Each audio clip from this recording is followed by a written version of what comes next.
Assalamualaikum warahmatullahi wabarakatuh. Pada kesempatan kali ini kita akan membahas tentang metodologi penelitian dari sisi riset problem atau problem dalam melaksanakan riset. Baik, seperti kita ketahui, untuk melakukan sebuah penelitian kita harus mencari atau mengidentifikasi permasalahan yang ada atau problem statement, pernyataan masalah.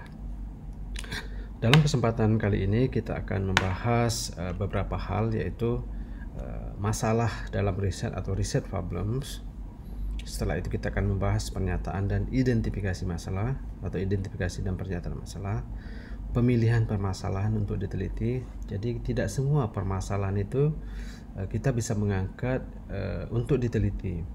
Ada hal-hal tertentu yang layak untuk diteliti dan ada hal-hal yang mungkin permasalahannya mungkin tidak layak atau tidak perlu dilakukan penelitian. Perlunya mendefinisi suatu masalah, bagaimana mendefinisikan permasalahan tersebut. Setelah itu ada cara menentukan permasalahan, dan terakhir nanti ada beberapa contoh dari skripsi atau tugas akhir, karena ini untuk kuliah di riset metodologi atau metodologi penelitian. Ada beberapa contoh skripsi yang sudah ada. Baik, kita masuk. Bagaimana mengidentifikasi dan menyatakan atau problem statements, menyatakan permasalahan. Seperti kita lihat, ini ada contoh sederhana. Untuk brainstorming dulu, untuk supaya Anda berpikir bagaimana tanggapan Anda. Ada permasalahan, ini internet, wifi misalnya. Ini ada sengaja simbol, mungkin internetnya lambat, ya, slow upload dan slow download, ya. Ini ada simbol access point, ya, simbol access point. Bagaimana menyatakan atau mengidentifikasi permasalahan dalam slow access on internet. Sengaja dibuat ada siput ini representasikan bahwa internetnya sangat lambat. Hanya simbol saja, ya. Jadi bagaimana kita mengidentifikasi dan bagaimana membuat pernyataan pada masalah tersebut untuk tujuan how to speed up your internet connection. Tujuannya nanti bagaimana akses internetnya supaya lebih bagus, kan gitu. Ini contoh sederhana sebagai pembuka untuk brainstorming kepada Anda, supaya Anda bisa berpikir, oh ini identifikasi. Baik, kita teruskan nanti sambil Anda brainstorming berpikir, kita teruskan apa itu pernyataan masalah. Dalam sisi definisi, dalam proses penelitian, langkah pertama dan terpenting adalah memilih dan mendefinisikan dengan benar sebuah masalah penelitian. Betul, bagian penting, salah satu bagian penting dalam melakukan penelitian adalah problem statement. Kita ingin dan umumnya penelitian itu dilakukan untuk menyelesaikan permasalahan, ya. Rata-rata sekarang kondisi pandemik, seperti kita lihat pandemik sekarang, bagaimana orang melakukan penelitian menemukan sebuah vaksin untuk COVID-19 misalnya, segini, ya. Problemnya ada penyakit atau disease, problemnya bagaimana untuk menemukan obat atau vaksinnya, ya. Seorang peneliti harus menemukan masalah tersebut dan merumuskan sehingga menjadi rentan untuk diteliti, ya. Dan layak untuk diteliti. Ini ada satu contoh.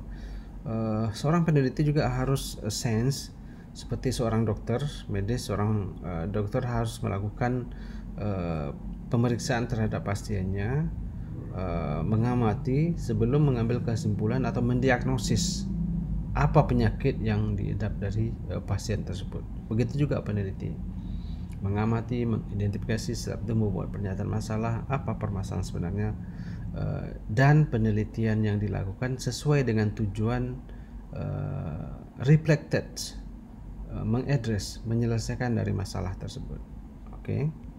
Nah, berikutnya Masalah penelitian secara umum mengacu pada beberapa permasalahan yang dialami dalam konteks situasi teoritis dan praktis. Ada kalanya situasinya secara teoritis, ada yang praktis. Kalau sekarang pandemik mungkin secara praktisnya orang banyak terinfeksi, keterbatasan aktivitas dan lain-lain. Nah, ada situasi yang penelitiannya secara teoritis saja, mengamati penelitian yang bersifat fundamental, ya. Ada yang praktikal, ada applied, kan gitu ya. Nah, biasanya dipenuhi dengan kondisi harus ada individu atau kelompok atau organisasi. Penelitian dilakukan biasanya ada satu kelompok atau organisasi tertentu. Sebagai contoh, ada organisasi mempunyai permasalahan dalam sebuah lingkungan. Kita contohkan saja variabel n, ya, research problem variabel n yang mendefinisikan dengan oleh nilai-nilai variabel yang tidak terkontrol, misalnya yj, kan gitu. Ada satu variabel n, dia dapat mendefinisikan ada variabel yang tidak terkontrol yang disebut saja yj. Nah, harus ada setidaknya dua pendekatan. Oke, kita kembalikan lagi, mungkin pandemik sekarang, untuk mencegah penularan yang tidak terkontrol, ini yj, ini pandemik misalnya variabel n ini COVID-19, yang tidak terkontrol itu penularannya sangat cepat, kan gitu. Nah, kita harus ada setidaknya dua pendekatan approach, pendekatan bagaimana untuk mengatasi atau mengurangkan, bahkan mengatasi masalah penularan COVID ini. Ada dua pendekatan, misalnya minimal melakukan lockdown, misalnya melakukan prosedur sesuai dengan standar, misalnya menggunakan masker, cuci tangan dan lain-lain. Itu contoh pendekatan approach dalam permasalahan COVID ini.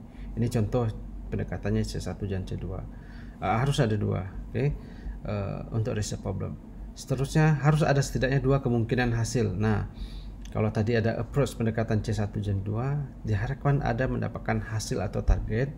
Nah, mungkin pandemik di sini targetnya mencegah atau mengurangi penularan COVID-19. Itu kemungkinan hasil satu, kan gitu. Setelah itu menghilangkan pandemik ini, misalnya tujuannya. Ada dua kemungkinan hasil. Nah, ya. Dengan kata lain, minimal ada solusi atau hasil yang sangat bermanfaat dari pendekatan yang dilakukan, kan gitu. Ya, orang kan berpikir ketika melakukan pembatasan pergerakan, pembatasan aktivitas, diharapkan dapat mengurangi penularan penyakit. Solusi yang diberikan dari hasil penelitian harus sesuai dengan tujuan dan ada kalanya tidak sepenuhnya menyelesaikan. Nah, begini, beberapa solusi mungkin tidak sepenuhnya menyelesaikan, seperti ini. Walaupun sudah lockdown, tidak 100% totally mencegah penularan. Walaupun sudah lockdown, tidak boleh keluar, pembatasan akses dan lain-lain, pakai masker, tapi ada beberapa hal tidak 100% penularan itu dapat dicegah dengan 100%. Tetapi setidaknya pendekatan yang dikasih itu harus mengarah kepada problem, ya. Dengan kata lain, solusi dari permasalahan itu harus mempunyai nilai efisiensi sesuai dengan tujuan penelitian, ya, tujuan penelitian. Oke, itu untuk problem. Nah, sekarang kita masuk pemilihan permasalahan untuk diteliti, karena tidak semua juga permasalahan itu yang layak atau bisa diteliti. Ada hal-hal yang sifatnya biasa saja, yang secara umum tidak layak. Jadi, masalah penelitian yang dilakukan untuk studi harus dipilih dengan teliti. Beberapa permasalahan agak sulit diambil keputusan dan membedakan yang layak atau benar. Agak sulit kita kadang membedakan ini layak apa tidak untuk diteliti permasalahan ini. Permasalahannya sangat besar atau tidak, atau biasa saja, kan gitu. Meskipun demikian, setiap peneliti harus mampu mencari dan melakukan analisa, karena masalah penelitian merupakan bagian dasar dalam pelaksanaan penelitian. Ya. Ini fokus kepada mata kuliah metodologi penelitian. Mungkin Anda nanti di semester akhir, semester 7 sudah mulai menulis skripsi atau tugas akhir. Anda ingin mengangkat suatu permasalahan, misalnya identifikasi dulu, problem statement, pernyataan masalah. Anda agak sulit membedakan ini layak enggak untuk diangkat sebagai sebuah skripsi atau tugas akhir. Nah, benar, beberapa hal mungkin Anda sulit membedakan, tapi bagaimanapun Anda harus mampu membedakan ini yang layak atau tidak dengan berdasarkan pengalaman atau membaca teori buku, termasuk salah satu mata kuliah metodologi penelitian ini. Oke, melakukan analisa ini layak atau tidak. Masalah harus muncul dari pikiran peneliti. Nah, sebaiknya masalah itu dari diri Anda identifikasi, bukan dari orang lain. Boleh kita mendapat masukan dari orang lain, tapi Anda menganalisa sendiri. Oh, ini skripsi yang layak ya. Panduan penelitian hanya dapat oke. Ini maksudnya guideline penulisan skripsi tugas akhir itu aja panduan. Kalau ini panduan penelitian, kalau mungkin Anda skripsi ada panduan S1 standarnya minimal sekian ya, mampu membuktikan ini kan gitu, ada standarnya. Nah, itu hanya sebagai panduan saja, guideline untuk membantu Anda menentukan, mengidentifikasikan permasalahan tersebut. Oke. Namun hal-hal mendasar harus dapat diamati oleh seorang peneliti dalam memilih suatu permasalahan penelitian atau subjek yang diteliti. Oke. Pemilihan permasalahan Anda harus mampu tadi ya. Oh, ini layak atau tidak berdasarkan buku, pengalaman Anda, hasil diskusi dan lain-lain. Oke. Subjek permasalahan yang luas sebaiknya dihindari. Oke. Ada beberapa hal untuk mengangkat sebuah permasalahan dalam penelitian. Baiknya kita menghindari subjek yang luas, bukan tidak boleh, supaya penelitian kita terfokus. Dan apalagi ada penelitian atau skripsi Anda sekarang kan dibatasi 6 bulan harus selesai. Kalau subjeknya sangat luas, mungkin 1 tahun 2 tahun nggak selesai skripsi Anda, ya kan gitu. Biasanya setiap penelitian itu ada rentang waktu tertentu, dibatasi, tidak kapan saja Anda berkompeten, waktunya nggak terbatas, tidak. Kita ingin mendapatkan target 1 tahun dapat ini, 2 tahun dapat ini ya. Kalau skripsi mungkin Anda ditargetkan 6 bulan harus selesai 1 semester ya. Subjek yang kontroversial sebaiknya tidak menjadi pilihan bagi peneliti ya. Subjek yang luas, yang kontroversial, misalnya saya ingin mengamati universe secara keseluruhan kan gitu ya, memungkinkan, tetapi kan perlu yang dukungan yang sangat besar, baik tim, pendanaan dan lain-lain kan gitu. Nah, Anda ingin menganalisa sebuah objek yang di dasar laut yang tidak nampak, di dalam sekali kan gitu. Nah, itu kan yang kontroversial ya, bukan tidak memungkinkan, justru waktu pelaksanaan membuat permasalahan dalam pelaksanaan penelitian nanti.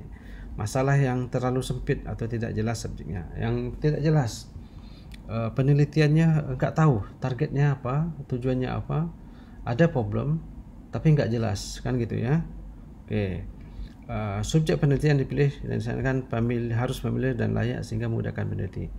Nah, subjek atau penelitian yang diangkat, yang dilakukan, atau dalam konteks ini skripsi, nanti judul skripsi yang Anda angkat, yang Anda ambil itu haruslah familiar dan layak sehingga memudahkan peneliti.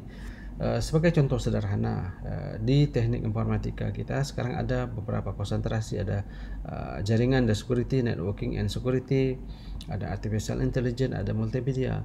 Kalau Anda konsentrasinya di semester akhir nanti jaringan misalnya atau artificial intelligence, sebaiknya Anda mencangkat judul skripsi atau tugas akhir yang berbasis artificial intelligence supaya memudahkan Anda dalam melaksanakan tugas akhir tersebut. Anda sudah punya background dasar waktu belajar, ada AI-nya sebagai pendukung.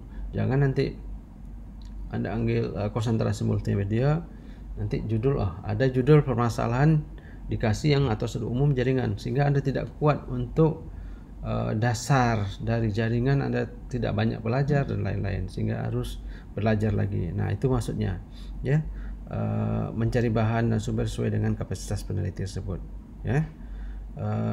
Untuk tujuan ini seorang peneliti baiknya berkolaborasi ini untuk penelitian yang secara umum ya.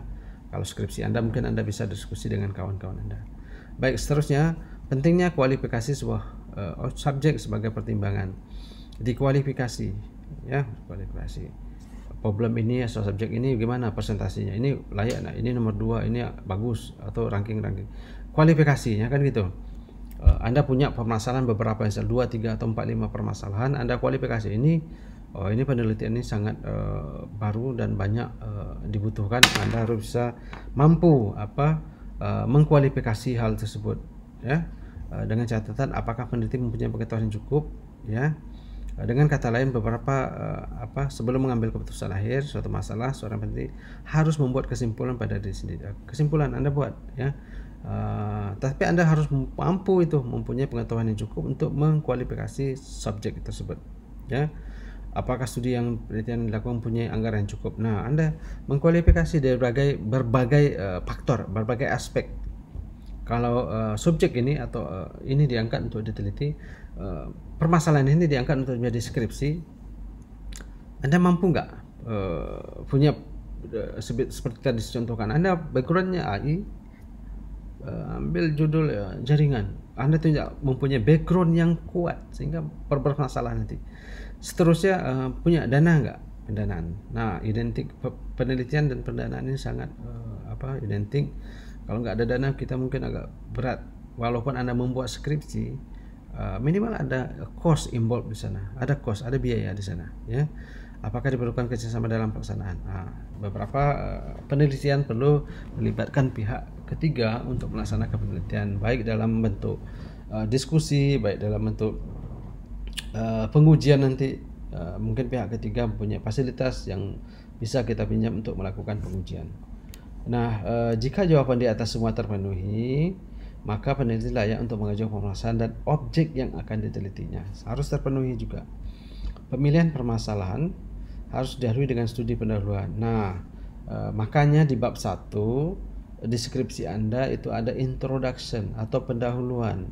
Nanti ada mencakup latar belakang, ya, identifikasi masalah, pernyataan masalah, tujuan penelitian, ada problems, batasan masalah, serta manfaat nanti. Nah, itu nanti kita akan bahas di akhir semester untuk bagaimana menulis sebuah laporan atau artikel ilmiah skripsi. Nah, ya kan gitu. Nah, harus membuat kajian dulu. Anda tidak bisa menung atau menghayal-hayal saja apa masalah sekarang. Agak sulit mencari permasalahan seperti itu. Anda harus melakukan kajian pendahuluan dulu, ya. Apa yang sudah dilakukan, orang ini melakukan ini, apa permasalahannya, orang ini melakukan ini, apa permasalahannya, memungkinkan kita angkat, begitu, ya. Namun bila bidang kajian dan objek relatif baru, ya, ini kalau bidang kajian kayak sekarang pandemik COVID-19, permasalahan sangat baru, mungkin tidak banyak orang yang sudah melakukan kajian. Minimal Anda observasi dulu, ya kan gitu. Dan belum pernah lakukan kajian tersebut, studi kelaikan secara singkat, maka harus dilakukan kajian pendahuluan. Bagaimanapun ada kajian pendahuluannya. Oke, berikut pentingnya mendefinisikan permasalahan. Oke, kenapa kita perlu mendefinisikan masalah yang akan diteliti? Harus didefinisikan dengan jelas supaya membantu membedakan data yang relevan dan tidak relevan. Setelah kita mengidentifikasi, kita harus mendefinisikan, ya, mendefinisikan dengan permasalahan yang jelas dan membantu dalam proses pelaksanaan penelitian kajian. Oke, kita harus definisikan supaya kajian kita itu nanti jelas apa yang akan kita lakukan, ya, kita lakukan. Data apa yang akan dikumpulkan? Oke, Anda ingin mengangkat objek A dengan permasalahan ini. Anda perlu mendefinisikan apa data yang perlu dikumpulkan, sifat atau karakteristik apa yang relevan terhadap data tersebut dan perlu dipelajari, hubungan yang akan dieksplorasi, hubungan data tadi, ya, teknik apa yang digunakan untuk disebut, teknik-teknik yang atau cara yang memungkinkan untuk dilakukan pada penelitian tersebut. Dengan demikian, mendefinisikan masalah penelitian dengan benar merupakan prasyarat untuk setiap penelitian dalam langkah yang paling efektif, ya, efektif. Jadi kita definisikan dulu supaya penelitian yang kita lakukan dapat berjalan dengan efektif. Oke. Cara menentukan permasalahan. Oke, kita mulai dengan apa yang dimaksud dengan seorang ketika Anda menentukan permasalahan. apa yang Anda pikirkan, apa yang dimaksud seorang ketika ingin mendefinisikan permasalahan. Ketika Anda memikirkan menentukan permasalahan, apa yang terpikir dalam pikiran Anda, kan gitu. Jawabannya mungkin seseorang ingin menyatakan masalah beserta batas-batasnya. Mendefinisikan masalah penelitian adalah tugas yang sangat berat. Bagaimana mendefinisikan? Mungkin terpikir, susah mencari permasalahan. Yang ini sudah ada orang buat, ini sudah ada orang buat, yang sini sudah teliti, ini sudah dapat hasil, sehingga menjadi berpikir sangat berat. Nah, itu mungkin beberapa pendapat atau pikiran orang ketika ditanya apa masalah yang mau diteliti, sehingga sulit kita, terutama pada mahasiswa skripsinya lambat selesai. Mungkin Anda teorinya semester 8 sudah habis, 7 mungkin bahkan semester 7 sudah selesai teori, tapi membuat skripsi mungkin perlu 2 tahun karena Anda sulit bagian berat mendefinisikan apa masalah yang layak diangkat untuk memenuhi standar sebuah tugas akhir, kan gitu. Pendekatan adalah bahwa peneliti sendiri harus mengajukan pertanyaan. Anda harus melakukan pertanyaan sendiri, ya, brainstorming. Kita singkat saja, nanti Anda bisa baca teori ini. Tetapi pendekatan seperti itu umumnya tidak memberikan hasil yang pasti. Mungkin Anda pikir ini berat, ini sudah ada, sini sudah dibuat orang, pasti tidak menyelesaikan masalah, ya. Mendefinisikan masalah penelitian dengan benar dan jelas merupakan bagian penting dari studi penelitian, dan harus dalam hal apapun tidak dilakukan dengan terburu-buru. Kita nggak boleh bukan tidak terburu-buru, maksudnya ada strategi, ada waktu yang dipakai agar penelitian kita itu benar-benar bisa dilaksanakan dengan baik. Oke, beberapa hal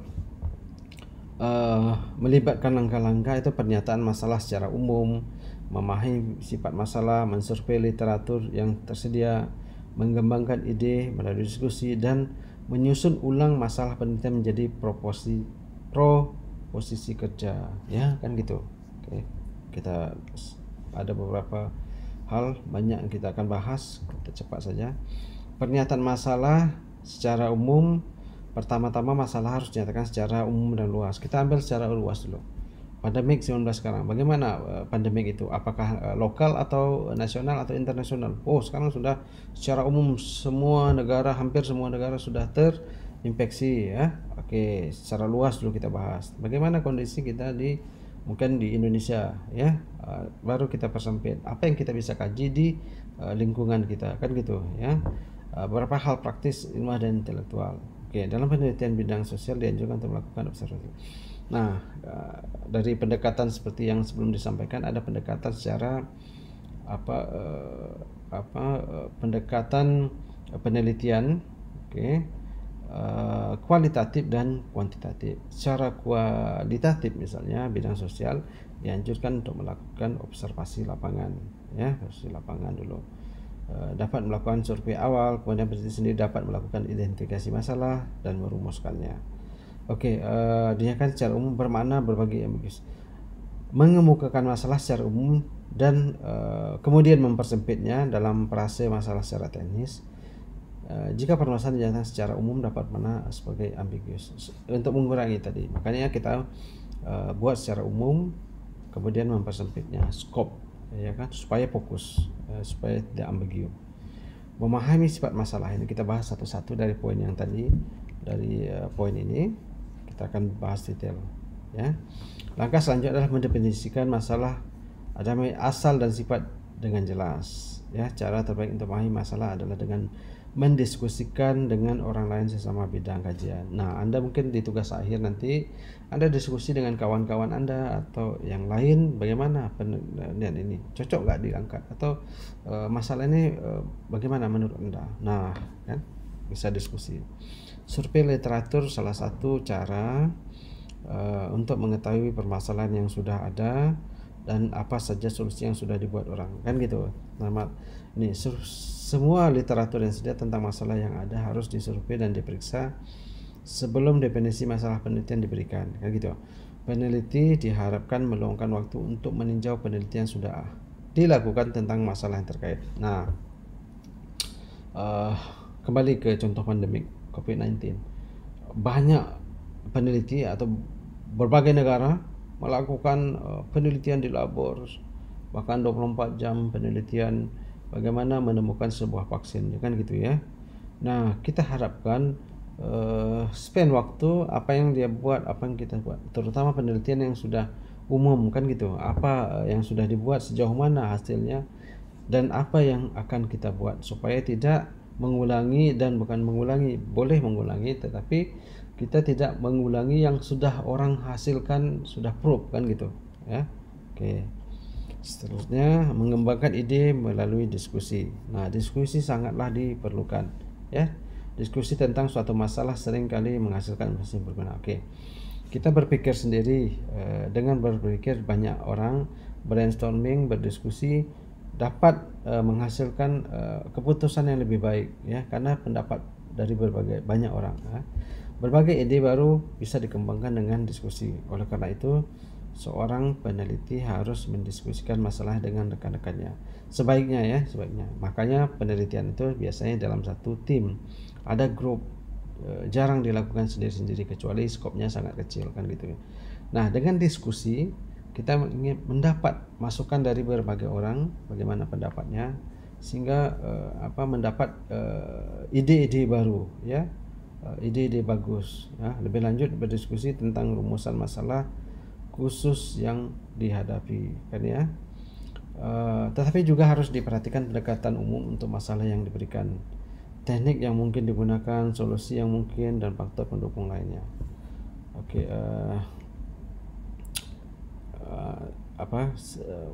seterusnya kita lihat review masalah penelitian. Bagaimana mereview ya?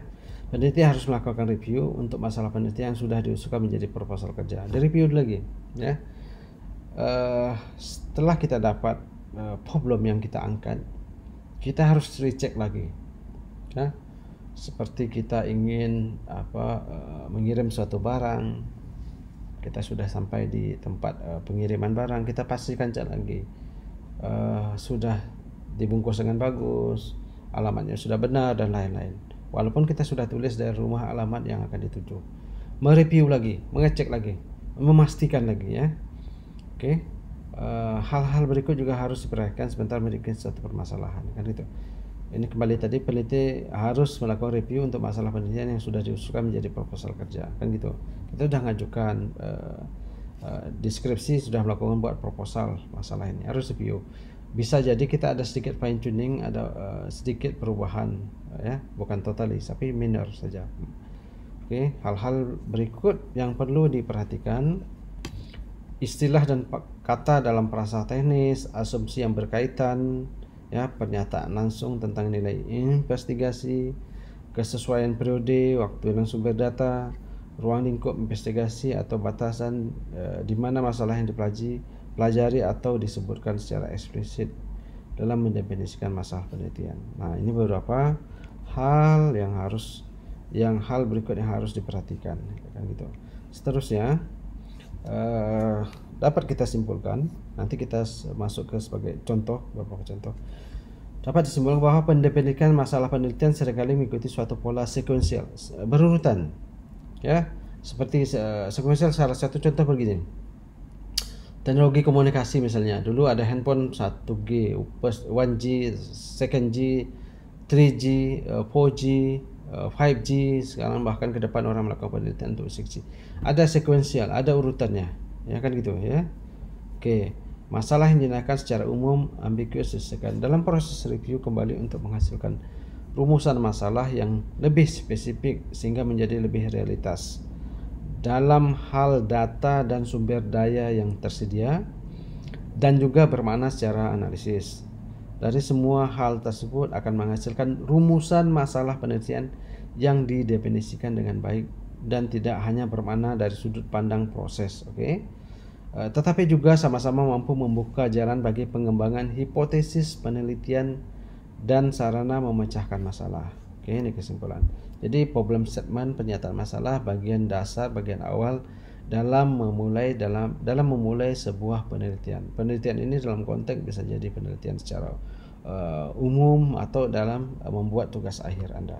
Ini beberapa contoh bagaimana identifikasi masalah dari dan pernyataan masalah dari skripsi yang diangkat. Ada permasalahan untuk menganalisa keamanan fasilitas jaringan Wi-Fi terhadap serangan packet sniffer pada protokol HTTP HTTPS. Dia ingin menganalisa security atau keamanan jaringan Wi-Fi. F-nya kurang simbolnya ya. Menuliskan identifikasinya awal begini. Keamanan informasi data perlu ditingkatkan pengawasan dalam mencegah terjadi penyadapan. Dia identifikasi banyak penyadapan terhadap jaringan Wi-Fi, data orang diambil, disalahgunakan kan gitu ya. Akun sosial medianya, akun emailnya, bahkan akun banknya kan gitu. Sehingga menyebabkan kehilangan data seperti username password. Ini bukan username password saja, data-data yang lain ya. Kurangnya pemahaman tentang bagaimana mengatasi penyadapan. Oke. Ini mungkin identifikasi tapi agak lemah. Nah, dia sebutkan rumusannya berdasarkan identifikasi masalah tadi. Maka permasalahan pada penelitian ini dapat diambil sebuah rumusan, yaitu bagaimana bentuk penyerangan sniffing pada web yang di-secure dan di web yang tidak di-secure dan bagaimana perbandingan. Nah, walaupun Wi-Fi sudah dikasih password dan lain-lain, tapi masih ada juga yang kena hack atau dilakukan pembajakan bagaimana menganalisa ini keamanan jaringan walaupun sudah di-secure dan apalagi yang tidak di-secure. Oke. Ini contoh kedua berikutnya. Aplikasi media pembelajaran blended learning berbasis mobile pada Fakultas Hukum. Oke. Berdasarkan latar belakang di atas dapat diidentifikasi jumlah Fakultas Hukum belum menerapkan ini mungkin identifikasi sangat masih kurang berkaitan.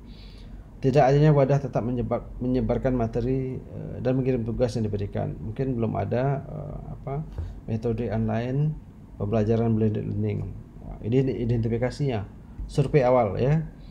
Dalam mengadakan kuis, sedikit sekali dosen ketika tidak memiliki waktu dan melaksanakan. Ini beberapa identifikasi boleh dan beberapa mungkin tidak berkaitan. Kurangnya waktu untuk diskusi antara dosen dan mahasiswa. Mengembangkan blended learning, online learning sehingga banyak waktu berdiskusi antara dosen dan mahasiswa. Nah, dari identifikasi masalah tersebut, peneliti dalam tugas akhirnya dapat merumuskan masalah seperti bagaimana membangun aplikasi, bagaimana cara membangun aplikasi mudah mahasiswa, bagaimana cara membangun aplikasi yang bisa untuk berdiskusi, bagaimana memakan konsep sistem informasi khusus pada perguruan tinggi. Nah, itu contoh lain. Contoh ketiga, contoh berikutnya terakhir, analisis teknik steganografi pada audio MP3 menggunakan metode parity coding. Mengidentifikasi dan enkripsi pager cipher. Oke.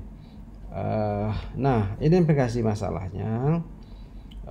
Pengiriman data dalam transmisi di jaringan tidak aman, maka diperlukan teknik stenografi untuk enkripsi. Menguji proses enkripsi menggunakan metode pager cipher. Nah, penulis dia mengidentifikasi bagaimana transmisi jaringan itu supaya aman. Selama ini mungkin tidak aman. Dari hal di atas dapat dirumuskan berdasarkan uraian latar belakang yang telah dikemukakan. Maka rumusan masalah dalam penelitian ini adalah bagaimana membuat sebuah atau suatu aplikasi keamanan data dengan teknik steganografi yang mengkombinasikan metode parity coding dan enkripsi pager cipher. Oke, audio MP3, ini MP3 bukan MP4, audio saja. Nah, ini dia rumusannya masalah itu. Dia ingin menganalisa nanti bagaimana possible.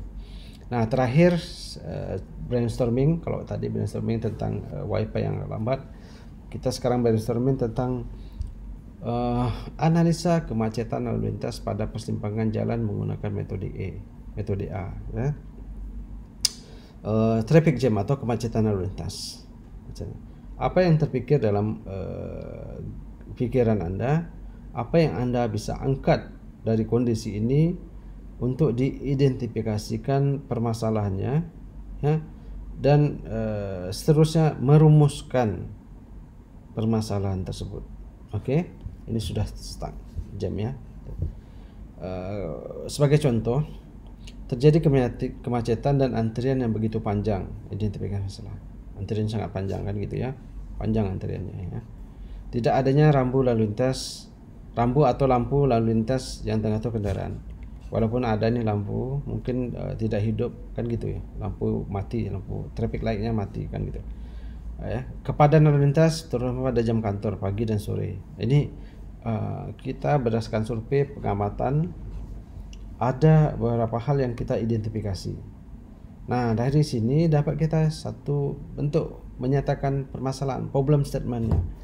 Bagaimana mengatasi kemacetan lalu lintas pada persimpangan jalan X tadi ya, sehingga lalu lintas menjadi lebih lancar, kan gitu ya. Nah, itu problem statement-nya. Nah, dari permasalahan ini kita dapat membuat rumusan masalah ya, pernyataan masalah dengan tujuan melakukan analisa yang menjadi penyebab utama kemacetan pada persimpangan jalan X dengan menggunakan metode A dan solusi yang dapat diterapkan untuk mengurai atau mengurangkan kemacetan.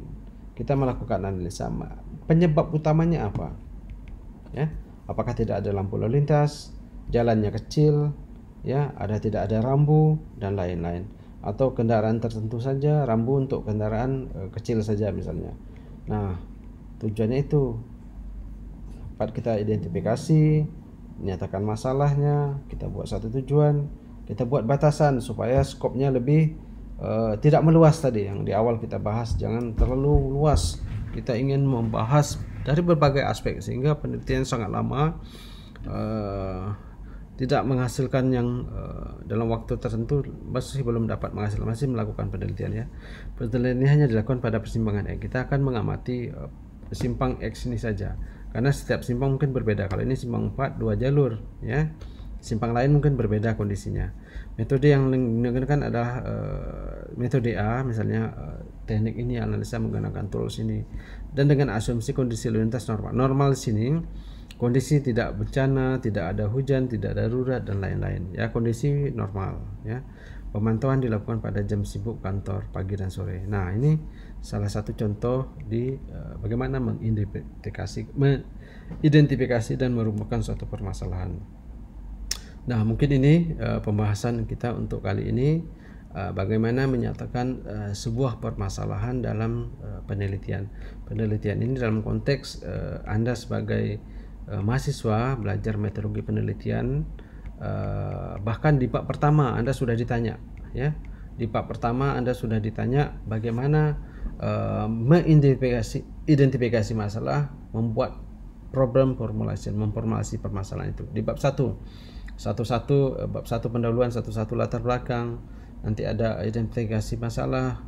Berdasarkan pendahuluan Anda dapat pendahuluan itu survei awal, dapat ada 1-2-nya identifikasi, 1 membuat formulasi pernyataan masalah, 113 1-4-nya Anda buat tujuan, 1-5-nya buat batasan masalah dan lain-lain. Oke. Semoga materi kali ini yang memfokuskan tentang pernyataan masalah atau riset problem atau problem statement dalam penelitian dapat dipahami dengan baik. Terima kasih atas perhatiannya. Assalamualaikum warahmatullahi wabarakatuh.